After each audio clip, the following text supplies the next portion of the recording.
በኩዌት ውስጥ 3 የአሜሪካ የጦር ጀቶች መከስከሳቸውን ሰምታችኋል። የአሜሪካ ወታደራዊ የጦር ጀቶች ወይም አውሮፕላኖች በኩዌት ውስጥ ተከስክሰዋል። ሰኞ ጠዋት ነው፣ ትላንትና ጠዋት በርካታ የአሜሪካ ተዋጊ አውሮፕላኖች ተከስክሰዋል በማለት የኩዌት መከላከያ ሚኒስቴር ማስታወቁ ይታወቃል። የበረራ አባላቱ ምንም ጉዳት እንዳልደረሰባቸው በህይወት ስለመትረፋቸውና ሆስፒታል ስለመግባታቸው ነው የተነገረው። የኩዌት መከላከያ ሚኒስቴር መግለጫ የበረራ አባላቱ ሁኔታ ያው በተረጋጋ መሆኑን ገልጿል። ከዛ የክስተቱ ግን እንዴት ነው ኩዌት ውስጥ አውሮፕላኖች የወደቁት የሚለው ጉዳይ ግን መጠየቅ አለበት። ሴንትኮም ያለው ምንድነው? የሴንትኮም ማለት የአሜሪካ ወታደራዊ ዲፓርትመንት ነው። ዲፓርትመንቱ አካል ነው፣ የዲፌንስ ዲፓርትመንቱ ማለት ነው። በተለያየ አገራት የማዕከላዊ የአሜሪካ እዝ እንደማለት ነው። የአፍሪካ እዝ አለ፣ ሴንትኮም የአሜሪካ ማዕከላዊ እዝ እንደማለት ነው። እና ይሄኛው አካል ያለው ምንድነው? የኩዌት ጸረ አየር ላይ መከላከያ ቴክኖሎጂ ዲፌንስ ሲስተሙ ኤር ዲፌንስ ሲስተሙ ተሳስቶ ነው እነዚህን 3 የአሜሪካ የጦር ጀቶች የመታቸው፣ አየር ላይ ያጋያቸው በስህተት ነው እንጂ ኢራን በተኮሰችው የሚሳኤል ወይ ድሮን ምክንያት ተመተው አይደለም ብሏል። ጥያቄው ምንድን ነው? መጀመሪያ ይህን አይነት ስህተት እንዲፈጠር አስገዳጅ ሁኔታ አልተከሰተም። አሁን እየወጡ ያሉ ዘገባዎች እንደሚያሳዩት ከሆነ እነዛ የጦር አውሮፕላኖች ከመከስከሳቸው በፊት በከፍተኛ ደረጃ የኩዌት ሰማይ በኢራን ድሮንና ሚሳኤል እየተጨናነቀ ነበር እና በዛ አጋጣሚ ላይ የጸረ አየር ላይ ጥቃት መከላከያ ቴክኖሎጂዎቹ የትኛውን መተው የትኛውን እንደሚጥሉ ግራ ገባቸው። ጦር ጀቱን ሲያዩትም ሚሳኤል መሰላቸው፣ ሄደው ደበለቁት እና ይህን ኃላፊነት በመውሰድ ረገድ ኢራንም ኃላፊነት ወስዳለች። 3 የጦር ጀቶችን ከስክሳ ስለመጣሉ ኃላፊነት ወስዳለች። ሴንትኮም አሁን ይሄ ኢራን 3 ጦር ጀቶችን ከሰከሰችብኝ ላለማለት ነው የሚመስለኝ እኔ በስህተት በኩዌት አየር ላይ መቃወሚያ ቴክኖሎጂ ተመተው ነው በማለት አስተያየቱን ይሰጥ እንጂ እነዛ አሜሪካ የጦር ጀቶች እንደው በቀጥታ በኢራን ባይመቱ እንኳን ቀጥተኛ ባልሆነ መንገድ እንዳልኳችሁ ውዥንብሩ ግርታው እንዲፈጠር ሆኖ በዛ መልኩ ነው አደጋው የተከሰተው። ኢራን አምርራለች። በነገራችን ላይ ክብራትና ማለት እነ እስራኤልና አሜሪካ አላመረሩም አይደለም። እነሱም የበለጠ ጥቃት ሊያደርጉ እንደሚችሉ አስባለሁ። በጣም አስፈሪ ጥቃት ሊሰነዝሩ እንደሚችሉ አስባለሁ። አሁን ቢቱ ቦምበሮች የሚባሉትን ወደዛ እያሰማሩ ነው፣ እየተጠጉ ነው። የበለጠ ድብደባ፣ የበለጠ ጥቃት በኢራን ላይ መሰንዘራቸው አይቀርም እና አሜሪካ ማከናወናቸው አይቀርም። አሴም ታይም ደግሞ ኢራንም በዛው ልክ መተኮሱ አይቀርም። አሁን ጦርነቱ የአየር ላይ ጦርነት ነው እንደምታውቁት። ውጊያው እየተከናወነ ያለው በድሮ ቢሆን መሬት ላይ እግረኛ ወታደር ገብቶ ምናምን የሆነ የምናውቃቸው አይነት ትራዲሽናል የሆኑ ጦርነት አልፏል፣ አሁን ቀርቷል። የዚህ ዘመን ጦርነት አየር ላይ ነው። በቃ የአየር ላይ የበላይነትን መያዝ ጦርነትን አሸናፊ ያደርጋል። በኢራን ዘንድ በኩል አየር ላይ የበላይነቱን ባትይዝ እንኳን እንደማታንስ ግን በግልጽ እያሳየች ነው። የአየር ላይ የበላይነቱን ባትይዝ ያልኩት ለምንድን ነው? የገጠመችው እስራኤልን እና አሜሪካን ብቻ እንኳን አይደለም እኮ this time እነ ሳውዲም እነ ኩዌትም ጭምር እኮ ናቸው በአንድም ይሁን በሌላ የጸረ አየር ላይ ጥቃት መከላከያ ቴክኖሎጂያቸውን እየተጠቀሙ እየተከላከሉ የሚገኙት። እርግጥ ነው የአየር ክልላቸውን ገብቶ ሲመጣ ሚሳኤል ሲመጣ ምንም አማራጭ የላቸው። ምንም እንዲህ ከመከላከል የዘለለ አማራጭ የላቸው፣ ግዴታቸው ነው። ያው ኢራን ብቻዋን ሆና ነው እየገጠመቻቸው ያለው ለማለት ያክል ነው። በዚህ ሰዓት ላይ ኢራንን እስራኤልና አሜሪካን ብቻ ሳይሆን እነ ሳውዲንም ጭምር። እነ ሳውዲም እኮ ትላንት ዶናልድ ትራምፕ የተናገሩ ነበረ። በቃ በዚህ ጦርነት ላይ ባይገቡ ደስ ይለን ነበረ፣ የሚገቡ አይመስለንም ነበረ። ነገር ግን አሁን እየተፈጸመ ካለ ድብደባ አንጻር ወደዚህ ጦርነት ውስጥ ለመግባት እየተገደዱ ነው በማለት ተናግረዋል። ስለዚህ ኢራን እየገጠመች ያለው ስንት ሀገር ነው? ሳውዲ፣ ዩኤኢ፣ ኩዌት። ታስታውሱ ከሆነ በ1991 የገልፉ ጦርነት ላይ ኢራቅና ኩዌት ጦርነት ውስጥ በነበሩበት ጊዜ መላው ዓለም ነበረ በቃ ሳዳም ሁሴንን የገጠመ የነበረው። አይ ቲንክ ኢትዮጵያም ወታደር ሳልክ አቅርም በዛ ጦርነት ላይ ባይዘው ቼክ አደረገዋሉ። ኢትዮጵያም ወታደር ልካለች የሚባል ነገር ያነበብኩ ይመስለኛል፣ እርግጠኛ አይደለሁም። ኤኒዌይ ግን እሱን ነገር ላስታውሳቸው የፈለኩት ራይት ነው ኢራን ላይክ በዛ መልኩ የአረቡ ዓለም ሀገራት ከኦማን በቀር ሌሎቹ ሀገራት ኦልሞስት ከአሜሪካ ጋር ወግነው አይዘር ሚሳኤል እየተኮሱ ነው ወይ ደግሞ የአየር መቃወሚያ እየተኮሱ በመተባበር ነው ይህንን ጥቃት እየመከቱ የሚገኘውም እየፈጸሙ የሚገኘው። የአየር ክልላቸውን ፈቅደዋል። ለምሳሌ አሜሪካ ከሳውዲ አረቢያ ላይ ተነስታ ኢራንን እንድትመታ ሳውዲ አረቢያ ከፈቀደች በአንድም ይሁን በሌላ ሳውዲ አረቢያ መመታቱ አይቀርም። በቃ ሳውዲ አረቢያ ላይ መተኮሱ አይቀርም ኢራንም። ለምን? ሳውዲ አረቢያ ውስጥ የአሜሪካ የጦር ሰፈር አለ። ልክ እንደዚህ ሁሉ ዩናይትድ አረብ ኤምሬት በሉት ኩዌት በሉት በሁሉም ቦታ አለ። አሁን ኢራኖች በአቡዳቢ ላይ የሚፈጽሟቸው ጥቃቶች የነዳጅ ታንከርን ጭምር ዩናይትድ አረብ ኤምሬት ውስጥ የነዳጅ ታንከርን ጭምር እየመቱ ነው የሚገኙ። ትላንትና ነግሬያቸዋለሁ። አርማንኮ የሚባለው ሳውዲ አረቢያ ውስጥ ያለው ትልቁ ግዙፍ የነዳጅ ማብለያ ጣቢያ ተመቷል። ከምንም በላይ ነገሩን የበለጠ ሌላ ጉዳይ ውስጥ ያስገባው ደግሞ በሪያድ የሚገኘው የአሜሪካ ኤምባሲ በድሮን ተመቶ ኢራን በአሜሪካ የባህሬን ጦር ሰፈር ላይም ጭምር ጥቃት መሰንዘሯ ነው። ባህሬን ውስጥ ያለ የአሜሪካ የጦር ሰፈር ላይ ጭምር ሳውዲ አረቢያ ውስጥ ያለ ኤምባሲው ላይ በድሮን የሳውዲ አረቢያ ዋና ከተማ ሪያድ ልብ አድርጉ። አሁን እነዚህ ሳውዲ አረቢያ፣ ዩናይትድ አረብ ኤምሬት ምናምን የምንላቸው ሀገራት በዚህ ጦርነት ላይ ሰለባ እየሆኑ ያለው አንደኛው ምክንያት ውግንናቸው፣ ትብብራቸው ከምዕራቡ ዓለም ጋር በመሆኑ ከነ እስራኤል ጋር ከነ አሜሪካ ጋር በመሆኑ ከዛ በዛ በምድራቸው ላይ የጦር ሰፈር አለ፣ የአሜሪካ የጦር ሰፈር አለ እና ሊጠብቋቸው ግን አልቻሉም። አሁን ራይት ነው ያው ሆቴልም ሲመታ ምናምን አይታችኋል። በቃ ይለይለት ብለው ኢራኖች በዘፈቀደ ቢተኩሱ ወደ ሳውዲ አረቢያ ወይ ወደ ዱባይ ወደ ዩናይትድ አረብ ኤምሬት ቢተኩሱ ከምንም አይተርፉም እነ ሳውዲ አረቢያ እነ ዩናይትድ አረብ ኤምሬት። የትኛውም የጸረ አየር ላይ ጥቃት መከላከያ ቴክኖሎጂ አያድናቸውም። አስቡት፣ አሜሪካ ኤምባሲ ሪያድ ውስጥ የሚገኝ አሜሪካ ኤምባሲ ነው የተመታው።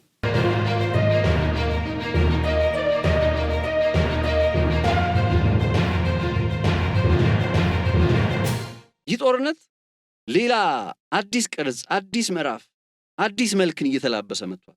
ቀጠናዊ ጦርነት የመሆኑ ጉዳይ በግልጽ ታይቷል። እነ ሳውዲም እየገቡ ነው። በቃ በተለይ የአሜሪካ ኤምባሲ ከተመታ በኋላ ሳውዲ በቃ ገባለሁ ብላ ወስናለች። ኢራን ጋር ዋጋለሁ። ወትሮም በሳውዲና በኢራን መካከል የነበረውን ክፍተት ታውቁታላችሁ። ቻይና ነች ባለፈው በስንት ጉድ ልታደራደራቸው ሞክራ በመጨረሻም ወደ ሰላማዊ ግንኙነት ውስጥ መጥተው የነበረው ከዓመት ምናምን ቢሞላው ነው በቻይና አማካኝነት። አሁን ግን ተመልሶ እዛው ከባዱ ውጥረት ውስጥ የውጥረት አዙሪት ውስጥ ተመልሷል። እንዴት ካላችሁ አሁን ሳውዲ አረቢያ የአሜሪካ ኤምባሲ በሪያድ ውስጥ ከተመታ ወዲህ በቃ በቀጥታ ጦርነት ውስጥ ገባለሁ ስትል እየገለጸች ትገኛለች። ትራምፕም አረጋግጠዋል ይህን ጉዳይ። በቃ ባይገቡ ደስ ይለን ነበረ። ከዛ ሌላው ዶናልድ ትራምፕ የተናገሩት ነገር ይህ ጦርነት ለምን ያክል ጊዜ የሚቆይ ይመስላችኋል ተብለው በሲኤንኤን ጋዜጠኛ ጥያቄ ቀርቦላቸው ነበር። አንድ የሲኤንኤን ጋዜጠኛ ወደ 10 ደቂቃ የሚሆን በስልክ ቆይታ ከሳቸው ጋር አድርጌ ነበረ በማለት በማህበራዊ ትስስር ገጽ ላይ ቪዲዮን አጋርቶታልና እሱም ቪዲዮ አይቼው ነበረ። ምንድነው የሚናገረው ጋዜጠኛው? ይሄ ጦርነት ለምን ያክል ጊዜ የሚቆይ ይመስላችኋል ብሎ ይጠይቃቸዋል። ትላንትና የሰራሁላችሁ ዘገባ ምንድነው የሚለው እና አሜሪካና እስራኤል ከኢራን ጋር ያለው ጦርነት ወር ከ15 ቀን ምናምን ቢቆይ ነው አይደል? ወር ከ15 ቀን ከምን አንጻር ነው እንደዛ ያልኳችሁ? የጸረ አየር ላይ ጥቃት መከላከያ ቴክኖሎጂ እጥረት ስላለባቸው አሁን ያላቸው ስቶክ ፓይላቸው ያላቸው የክምችት አቅም ወር ከ15 ቀን ወይ ግፋ ቢል 2 ወር ቢያዘልቃቸው ነው። እሱም እንደው እኔ ደና የዋሆኝ 2 ወር ያደረኩት እንጂ ወር ከ15 ቀን ነው። ተዘ ማክሲመም 1000 የሚጠጋ ነው አላችሁ እየተባለ የሚገኘው አይደል? ከ1000 ላይ አሁን ለምን ያክል ጊዜ ከኢራን ጋር እየተዋጉ ይቆዩበታል ሲባል ወር ከ15 ቀን ነው የሚባለው። ዶናልድ ትራምፕም ይሄኛውን ነገር ነው ያረጋገጡት። ለምን ያክል ጊዜ ጦርነቱ ይቆያል ብለው ያስባሉ ብዬ ስጠይቃቸው አለ ሲኤንኤን ነው ጋዜጠኛ ለ4 ሳምንት ብለው ነግረውኛል። ይህ ጦርነት 4 ሳምንት ሊቀጥል ይችላል፣ እስከ 4 ሳምንት ድረስ ይቆያል፣ በ4 ሳምንት ውስጥ ተልዕኳችንን የመጨረስ እቅድ አለን ብለው ነግረውኛል እያለ ይናገራል። እውነታውን ደግሞ ካሰባችሁት ከ1 ወር በላይ ከ4 ሳምንት በላይ ከኢራን ጋር ይችላሉ ወይ? አሁን የኢራን 3000 የሚጠጋ ባላስቲክ ሚሳኤል አለ ብለናል። እነዚህ 3000 የሚጠጉ ባላስቲክ ሚሳኤሎች ጥቃት ሊደርስባቸው ይችላል፣ ውድመት ሊደርስባቸው ይችላል። ይሄኛው ነገር ግን አልኩኝ ትላንትና፣ ይሄኛው ነገር መረጋገጥ ያለበት ወይም ደግሞ በቃ ተረጋግጦ ኢራን 3000 የሚጠጋ ባላስቲክ ሚሳኤል የላትም የሚለው ነገር ትክክል የሚሆነው እስራኤል ራሷ ገብታ ካረጋገጠች ወይም አሜሪካ ራሷ ገብታ ካረጋገጠች ብቻና ብቻ ነው። አለበለዚያ እዚህ የሆነ ቦታ ላይ ቁጭ ብለን በስንት ሺህ ኪሎ ሜትር ርቀት ላይ ቁጭ ብለን የኢራን 3000 ሚሳኤል የላትም ብሎ መከራከር ይሄ በጣም ከባድ ውግንና ነው። እውነታ የመካድ ያክል ነው። ቢኮዝ ኢንተርናሽናል ሚዲያዎች እንዳለ እየዘገቡት ያለ ጉዳይ ነው። እንዳለ የኢራን የ3000 ባላስቲክ ሚሳኤል ጉዳይ እንዳለ እየተዘገበ ያለ ጉዳይ ነው። አሁን እነዚህን ሚሳኤሎች ነው እያዘነበች የምትገኝ። እስራኤል ላይ እየደረሰ ያለው ጥቃት እኮ ቀላል አይደል። ኢራን ውስጥም እየደረሰ ያለው ጥቃት ቀላል አይደል። ኢራን ስንት መሪዎቿን አታለች። እንግዲህ አያቶላህን ያክል መሪ አታለች። ጉዳት አልደረሰባትም አይደል። እስራኤል ከባድ ሀገር ነች፣ ምንም ጥያቄ የለው። በጣም ከባድ የደህንነት ስርዓት ያላት ሞሳድ በጣም ከባድ። እንዲያውም አንድ አንሶርስድ ሪፖርት ተብሎ የመረጃ ምንጩ ያልተጠቀሰ ሪፖርት ተብሎ የሳውዲ አረቢያ መገናኛ ብዙሃን ይዞት የወጣ አንድ መረጃ ነበረ። በአሁኑ ጦርነት ላይ እንዴት እስራኤል የፍሮም ዊዝን ከውስጥ የስለላ መረብ ዘርግታ እንዴት የአሁኑን ጦርነት እየፈጸመች እንደሚገኝ የሚያብራራ አይነት ዘገባ ነው። ባለፈው ነግሬያችኋለሁ። ኢራን ውስጥ ያለ የስለላ ክፍተት የትየለሌ ነው። በነገራችን ላይ 4 ሰዎች ተይዘዋል። 4 ከፍተኛ ኢራናውያን ታስረዋል። 4 ከፍተኛ ኢራናውያን የስለላ ክፍተቱን ፈጥረዋል ተብለው በጣም ብዙ ሰው ያኛውን በአያቶላህ እንዴት ተገደሉ በሚል የሰራው ዘገባ ላይ መረጃውን ከየት አመጣ፣ የመረጃ ምንጭ ምንድን ነው ምናምን እያለ ብዙ ሰው ሲጠይቅ ነበረ ኮመንት ላይ። እና ያው በማግስቱ እኮ ኒውዮርክ ታይምስም ይዞ ወጣ፣ ሮይተርስም ይዞ ወጣ። መቼስ እኔን ሰምቶ አይሆንም ይዞ የሚወጡታ። እና የኢራን የስለላ ስርዓት በጣም ከባድ የሆነ ክፍተት አለበት። አሁን በቃ በእስራኤሎች በእነ አሜሪካ በኩል የጸረ አየር ላይ ጥቃት መከላከያ ቴክኖሎጂ ክፍተት አለ አልኳችሁ አይደል? ልክ በዛ ደረጃ ክፍተት አለ ብዬ እንደነገርኳችሁ በኢራን በኩል ደግሞ ትልቁ ያለው ክፍተት የባላስቲክ ሚሳኤሉ ጥሩ ወይም ጠንካራ ጎኗ ቢባልላት የስለላ ጉዳይ ግን በቃ ሁሌ መከራ ነው። ኢራን ውስጥ 4 ሰዎች ተያዙ። አሁን በዚህ ከአያቶላ ግድያ ጋር በተገናኘ 4 ሰዎች ተያዙ። እንደምታውቁት አርብ ሌሊቱን ጥቃት እንፈጽማለን አያቶላህን እንመታለን ብለው ከዛ በኋላ መረጃ ያው አሳስተው ሰጥቷቸው ነበረ። ምን አይነት ጉዳይ ተረዱ? የቅዳሜ ጠዋት ላይም ስብሰባ አላቸው የሚለውን ነገር ተረዱ። የዛ የስብሰባውን ቦታም ጭምር ተነገራቸው። ማን ነው ሊናገር የሚችለው? ማን ነው ይሄን መረጃ ያወጣው? አይታወቅም። በዛ ጥርጣሬ 4 ሰዎች ታስረዋል ኢራን ውስጥ ከስለላ ክፍተት ጋር በተያያዘ። ይሄን ሁሉ እያነሳሁላችሁ ያለው ለምንድን ነው? በሁለቱም ወገን ችግሮች አሉ፣ ክፍተቶች አሉ። ፍጹም ሆኖ እዚህ ጦርነት ውስጥ የገባ የለም። ለዛም ነው የዚህ ጦርነት ተገማች የማይሆነው። ለዛ ነው ማን እስኪ አሁን ኢራን በዚህ ደረጃ ታስቸግራለች፣ ታስጨንቃለች ብላችሁ አስባችሁ ታውቃላችሁ? አንድ የሆነ ሰውዬ ሲናገር ምን አለ መሰላችሁ? ኢራን ማለት አለ 50 ሰሜን ኮሪያ ነች አለ። ኢራን ማለት 50 ሰሜን ኮሪያ።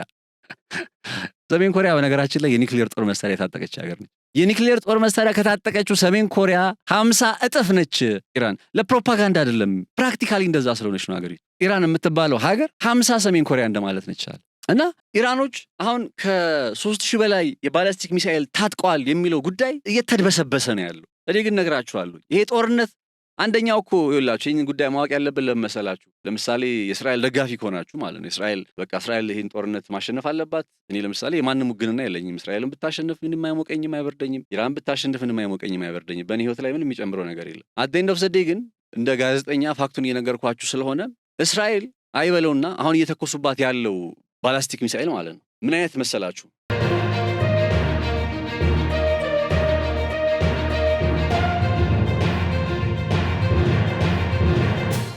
ሚሳኤሉ ይተኮሳል፣ አንድ ሆኖ ይመጣል።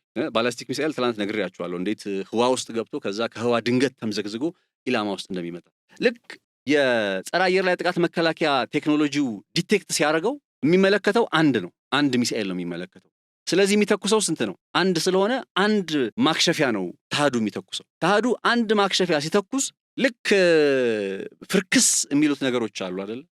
ፍርክስ የሚሉት ነገሮች 16 ቦታ ይከፋፈላሉ። አንዱ ቦምብ 16 ለ16 ይከፋፈላል። ከዛ እያንዳንዳቸው 2.5 ቲኤንቲ 2.5 ኪሎ ግራም ቲኤንቲ ኤክስፕሎሲቭ ማለት የሚፈነዳው 2.5 ኪሎ ግራም የሚመዝን ቲኤንቲ የያዙ 16 ቦምቦች ይሆናል። አንዱ የተተኮሰበት የማክሸፊያ ሚሳኤል ስንት ነው? አንድ። ኢራን የተኮሰችው ሚሳኤል ለስንት ተከፈለ? ለ16።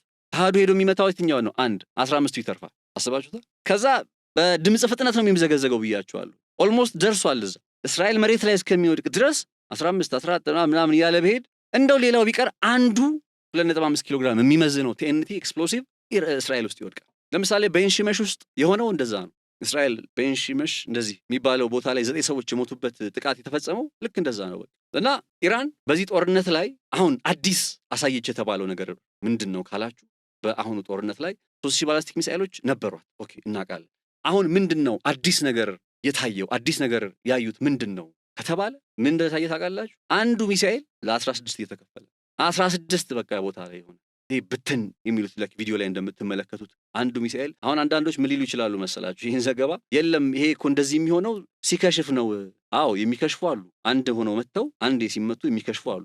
መክሸፍ ሲከሽፉ ግን እንዴት መሰላችሁ የሚሆኑት? እዛው ቦታ ላይ ነው ፍንድት የሚለው፣ ከዛ ፍንጥርጣሪ ነው የሚወጣው። ይሄኛው ግን 16 ራሳቸውን የቻሉ ቦምቦች ሆኖ ነው የሚሄዱት። ገና ያልወጣላቸው ያልፈነዱ ቦምቦች ሆኖ ነው የሚሄዱት። አንድ ተተኩሶ 16 ይሆናል። ይሄ ቴክኖሎጂ ሩሲያ ይሄ ኦሬሽኒክ የሚባለውን ሚሳኤል ባለፈው ኦሬሽኒክን ዩክሬን ዲኒፕሮ ውስጥ ሞክራው ነበረ የምታስታውሱ ከሆነ። እና ስትሞክረው ያንን ኦሬሽኒክን ስትሞክረው የኦሬሽኒክ አንደኛው ካራክተሩ እንደዚህ ነው። በቃ ብትንትን ይልና አንድ የተተኮሰው ሚሳኤል በድምፅ ፍጥነት ሄዶ ብትን ይልና 16 20 ምናምን ቦታ ይከፋፈላል። አሜሪካም አላት እንዲህ አይነት የጦር መሳሪያ። ከዛ እነዚህ እያንዳንዳቸው በነገራችን ላይ ማሰብ ያለባችሁ እያንዳንዳቸው ኒክሌር ቢይዙ እነዚህ እያንዳንዳቸው የኒክሌር ጦር መሳሪያ ቢይዙ የሚፈነዳው የት ነው? ሲፈነዳ አሁን ኒክሌር ያው ኢራን አልተኮሰችም እንጂ ያው የላትም ተብሎ ስለሚታሰብ አይበለውና ኒክሌር ይዘው ቢሄዱ እኮ እስራኤል ሰማይ ላይ ነው እኮ የሚተኮሰው። እና ኒክሌርን በጸረ አየር ላይ ጥቃት መከላከያ ቴክኖሎጂ ማክሸፍ የማይቻለው ለዛ እኮ እስራኤል አየር ክልል ውስጥ ደርሶ ኦልሬዲ ከፈነዳ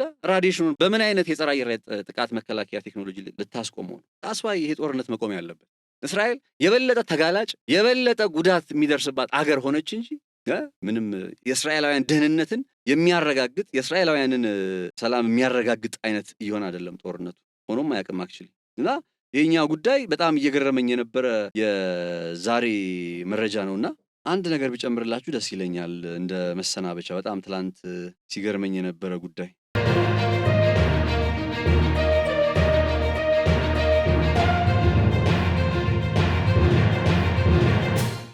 ምንድነው የእስራኤል የጸረ አየር ላይ ጥቃት መከላከያ ቴክኖሎጂዎች ጉዳይ በጣም አሳሳቢ የሚባል ደረጃ ላይ መጥቷል። በጣም አሳሳቢ የሚባል ደረጃ ኢቭን እስራኤላውያን ራሱ በግልጽ ያዩት ያመኑት የመጣ ጉዳይ ሆኗል። የእስራኤል የጸረ አየር ላይ ጥቃት መከላከያ ቴክኖሎጂ ጉዳይ እጅግ በጣም አሳሳቢ ወደሚባል አይነት ሁኔታ ላይ መጥቷል።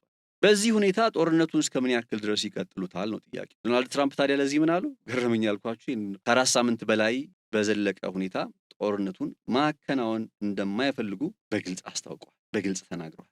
እስራኤል አሁን ጠላቶቿን እያበዛች ነው እንደምታውቁት። ቤይሩት ውስጥም እየተኮሰች ነው፣ ሊባኖስ ውስጥ ማለት ነው። የሊባኖስ ሂዝቦላህም ለዛም ይሆን ያጸፋ ምላሽ እየሰጠ ነው። ሀውቲ በዚህ በኩል በቀይ ባህር በኩል እየጀመረ ነው። ይሄ ሁሉ ነገር እንግዲህ በቀጣይ ምን ሊያስከትል ምን ሊያመጣ እንደሚችል መረዳት ነው ማለት ነው። ቀጠናዊ ጦርነትን ቅርጽ ይዞ የሚቀጥል ከሆነ ነገሩ ምን ያክል ከባድ የሆነ ውጤትን እንደሚያስከትል ገና ካሁኑ መረዳትና መገንዘብ ይቻላል። ኢራን በዚህ ጦርነት ላይ ዘለግ ያለ ጊዜ በጦርነት ውስጥ ለመቆየት ነው የጀመርኩት ስትል አስታውቃለች።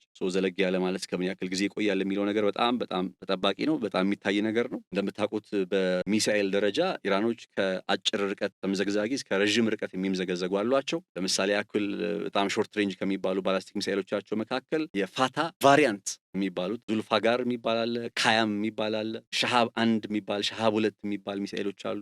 ሚዲየም ሬንጅ ወይም በመካከለኛ ርቀት ከ1500 እስከ 2000 ኪሎ ሜትር ድረስ ባለ ርቀት ውስጥ ደግሞ ይሄ እስከ ቀይ ባህር ድረስ ያለው አካባቢ ማለት ነው። ሻሃብ 3 የሚባለው፣ ጎድ 1 የሚባለው፣ ኢማድ የሚባል ሌላ አይነት የባላስቲክ ሚሳኤል ስሪቶች አሏቸው። ክሩዝ ሚሳኤል ያው ትላንት ነግሬያቸዋለሁ፣ ዝቅ ባለ ከፍታ ላይ ወይም ለመሬት ቅርብ ሆነው የሚምዘገዘጉ የሚሳኤል አይነቶች ናቸው። በዚህ ረገድም ኢራን እስከ 2500 ኪሎ ሜትር ድረስ የሚምዘገዘጉ እንደ ያአሊ እንደ ራሃድ የመሳሰሉ እንግዲህ የራሳቸው ስያሜ ነው የጦር መሳሪያዎችን ታጥቀዋል። በተንቀሳቃሽ ሰው አልባ አውሮፕላን ረገድም ኢራን በጣም ግንባር ቀደም ከሚባሉ ሀገራት ነች። ሩሲያ በዩክሬን ጦርነት ላይ ጥቅም ላይ ስታውላቸው የነበሩ የሻሂድ ድሮኖችን $20,000 የሚሰሩትን የሻሂድ ድሮኖችን በማምረት ትታወቃለች። ስለዚህ የኢራን ስትራቴጂካዊ ሚሳኤል አቅም በተለይ ከእስራኤልና አሜሪካ ጋር ባላት ጦርነት ላይ ትልቁ ይሄ ጦርነት እንደምታውቁት የእግረኛ ጦርነት ሳይሆን የአየር ላይ የበላይነትን የመቆጣጠር ጦርነት ስለሆነ በኳታር፣ በባህሬን፣ በኩዌት፣ በሳውዲ አረቢያ፣ በዩናይትድ አረብ ኤምሬት ውስጥ ያሉ የአሜሪካ የጦር ሰፈሮች በጣም ቀጥተኛ በቃ የኢላማ ስለሆኑ ትልቁ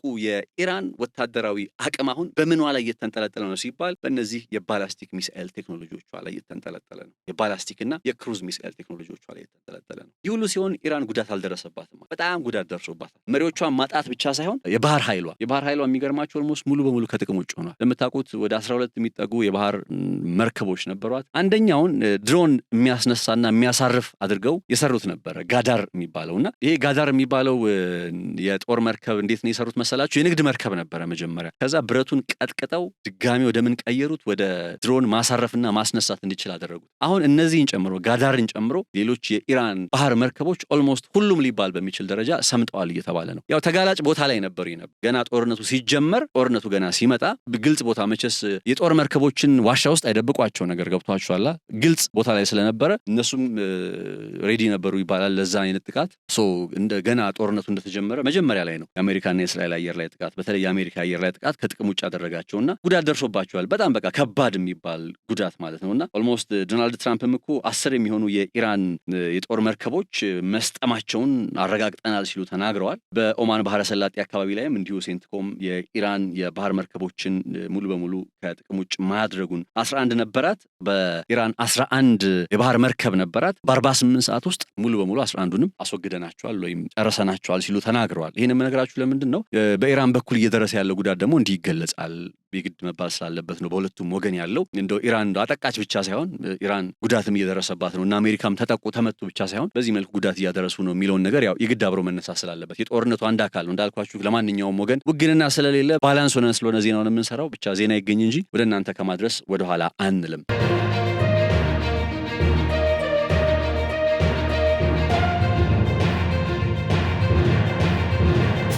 አሜሪካና እስራኤል አሁን ትልቁ መተማመኛቸው ምንድነው? በ4 ሳምንት ጊዜ ውስጥ ይህን ጦርነት እንጨርሳለን። በቃ ዶናልድ ትራምፕ ተናገረ። በ4 ሳምንት ጊዜ ውስጥ ካልጨረሱትስ ነው ከባዱ ጭንቀት፣ ከባዱ ነገር የሚመጣው። ይሄ ጦርነት ከአንድ ወር ካለፈ ከ30 ቀናት ካለፈ እመኑኝ ነው የምላችሁ፣ አሁን በምንዘግበው አይነት መልኩ አይደለም የምንዘግበው። የዜናው እንትን ራሱ ይቀየራል። የዜናው ሁኔታ ራሱ ይቀየራል። በዚህ ጦርነት ላይ እንደምታውቁት እስራኤልና አሜሪካ ሄዶ የአገዛዝ ለውጥን ማከናወን፣ የኢራንን የማዕከላዊ ባንክ መቆጣጠር፣ የኢራንን ነዳጅ መቆጣጠር ነው በቃ ዓላማቸው እንደምታውቁት። እና ይሄን ነገር ለማሳካት በ4 ሳምንት ጊዜ ውስጥ ይችላል ወይ? እና በግልጽም እየተናገሩ ነው። አሁን ለምሳሌ ፔት ሄክሴት የሚባለው የአሜሪካ መከላከያ ሚኒስትር ይህን ጦርነት እኛ አልጀመርነውም አለ። ነገር ግን በትራምፕ አማካኝነት ይህን ጦርነት እየጨረስነው ነው ሲሉ ተናገሩ።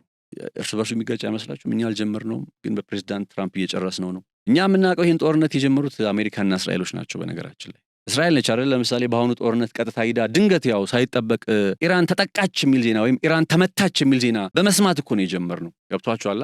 አሁን ብቻ ሳይሆን ከዚህ ቀደም በነበሩትም ኢራን አይደለችም ጦርነቱ ስትጀምሩ የነበረው። ይህ አክቹዋል ጦርነቱን ነው እያልኳችሁ ያሉት። በሁለቱ ሀገራት መካከል ያለው ውጥረት የመሳሰሉት ነገሮችን በማታው የፖድካስት ትንታኔ ላይ በዝርዝር ሄጄዋለሁ። ኢራንና እስራኤል እንዴት ነው እንትን ውስጥ የሚገቡት ጦርነት ውስጥ የገቡት የሚለውን ጉዳይ ከወዳጅነት በማር የተለወሰ ዘመን አሳልፈው አሁን ደግሞ በመርዝ የተለወሰ ጊዜ ላይ እንዴት ገቡ የሚለውን ትንታኔ በጥልቀት ሄጄበታለሁ። የማታውን ጠብቁኝ፣ ማታ ላይ በሱ ጉዳይ ላይ መረጃ አለ። የአሁኑን ጦርነት ካልን ግን ጦርነቶቹን እየጀመረች ያለችው እስራኤል ነች። ይሄ ናሬቲቭ በፍጹም ሊካድ በፍጹም ሊረሳ አይገባው። እስራኤል ነች ጦርነቱን እየጀመረች ያለች። ስለዚህ በእነሱ ባሰቡት ጊዜ ውስጥ በአንድ ወር ጊዜ ውስጥ ያልቃል ወይስ አያልቅም ነው ጥያቄው። ከዛ ፔት ሄግሴት ያልኳቸው የአሜሪካ የመከላከያ ሚኒስትር ምን አለ? እኛ ሪጅም ቼንጅ የማድረግ ግብ የለንም፣ አገዛዝ የመለወጥ ዓላማ የለንም እኛ። በነገራችን ላይ ከ1953 እስከ 1979 በነበረው ጊዜ ኢራንን ሲያስተዳድር የነበረው ሻህ የተባለ የሚጠራው መንግስት ወይም ማስተዳደር የእሳቸው ልጅ አሁን አሜሪካ ውስጥ ነው የሚኖረው እና ተተኪ ሆኖ ያንን ከ1953 እስከ 1979 ወደ ነበረው ስታትስ ኮ ኢራንን እንመልስ ሲሉ የዛን ሰውዬ ልጅ ነው ያኔ በስልጣን ላይ የነበረውን ሻህ የሚባለውን አካል ልጅ ነው መልሰው ኢራን ውስጥ ያስገቡ እያሰቡ የሚገኙት። ከዛ እነ ፔት ሄግሴት ግን ይመጡና ምን ይላሉ? አገዛዝ ለውጥ የማድረግ ሐሳብ የለንም። ሪሊ የሆነ እንትን ነው እንዴ ምን መስላችሁ? ምንም በዚህ ጉዳይ ላይ እንደው ትንሽ ማናገናዝብ ምናምን እንዴት ነው እንደዚህ የሚባሉ? የአገዛዝ ለውጥ የማድረግ ሐሳብ ኖሯቸውማ ነው ኢራን ውስጥ የገቡት። የአገዛዝ ለውጥ ማለት ካገዛዙ ችግር ኖሯቸው ሳይሆን አገዛዙ ከነሱ ጋር የሚሰራ ስላልሆነ፣ አገዛዙ ነዳጅ ለቻይና እየሸጠ ስለሆነ መሸጡም አይደለም ችግሩ፣ የሚሸጠው ግን በህገወጥ መንገድ ነው። እነሱ ህገወጥ በሚሉት ወይም ከኢንተርናሽናል ሞኔታሪ ሲስተም ውጭ በሆነ መንገድ ነው።